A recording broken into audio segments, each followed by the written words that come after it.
বিসমিল্লাহির রহমানির রহিম। দর্শক, ডিপিআরসি থেকে আমি বাত ব্যথা paralysis rehab physio specialist doctor Mohammad Shafiullah প্রধান এবং আমাদের আব্দুল কালাম সাহেব গাইবান্ধা জেলার রুগী।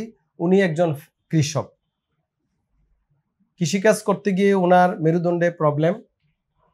ওনার মুখে শুনি কি রোগ নিয়ে আমাদের কাছে আসছে। আমরা যে ডায়াগনোসিসটা করেছিলাম সেটা দেখেন যে পিএলআইডি, ঘাড়ে এবং কোমরে ডিস্ক প্রলাপস এবং ওনার কিছু অন্যান্য কোমরবিডিটিস আছে। তো এই হচ্ছে ওনার ইয়া। বলেন আপনার আসলে কি সমস্যা আপনি ভুগছিলেন বলেন। কোমরের সমস্যায় ভুগছি। মানে কি সমস্যা হইতো এটা বলেন। আর ওই যে রক চাপ নাকছিল। না না না, আপনি কি কষ্ট হইতো?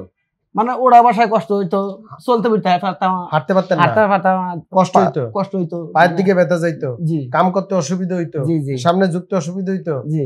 আচ্ছা, এখন কোনো অসুবিধা হয় না? হাইটটা দেখছেন? জি, ইনশাআল্লাহ দেখছি। হ্যাঁ, জি। নাকি আবার মিথ্যা কথা? না না, মিথ্যা কথা বলবো না, আমার রোগ নিয়ে আমরা মিথ্যা কথা বলবো। আচ্ছা ঠিক আছে, আলহামদুলিল্লাহ। আপনার পরিচয়টা দেন, আপনার বাড়ি কই, কি কই?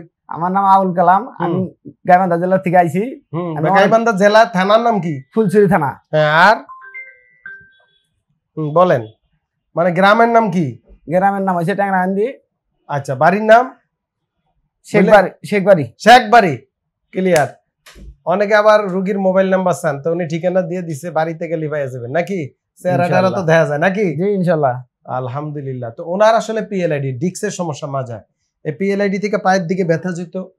তো আমাদের এখানে চিকিৎসা নেওয়ার আগে কোথাও চিকিৎসা নিয়েছিলেন? জি, অনেক জায়গায় চিকিৎসা নিছি, কামা নেই, কোনোটাই পরিবর্তন নাই। কোনো থেরাপি নিছিলেন? জি না, থেরাপি নেন নাই, মানে গেল ওষুধ খাইছেন? ওষুধ খাইছি। আচ্ছা, যাই হোক, পিএলআইডি এটা হচ্ছে মেরুদণ্ডের ডিস্কের সমস্যা। এই যে দেখেন, এরকম ডিস্ক বের হয়ে আসে, নার্ভ কম্প্রেসড হতে পারে, রুট বা স্পাইনাল কর্ড, হ্যাঁ, ডানে বামে অনেক কিছু হতে পারে। এটা কাজকর্ম থেকে হয়।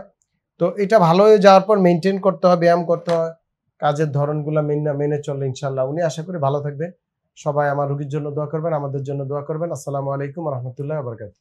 ডিপিআরসি লিমিটেড, আস্থা, বিশ্বাস ও নির্ভরতায় অবিচল।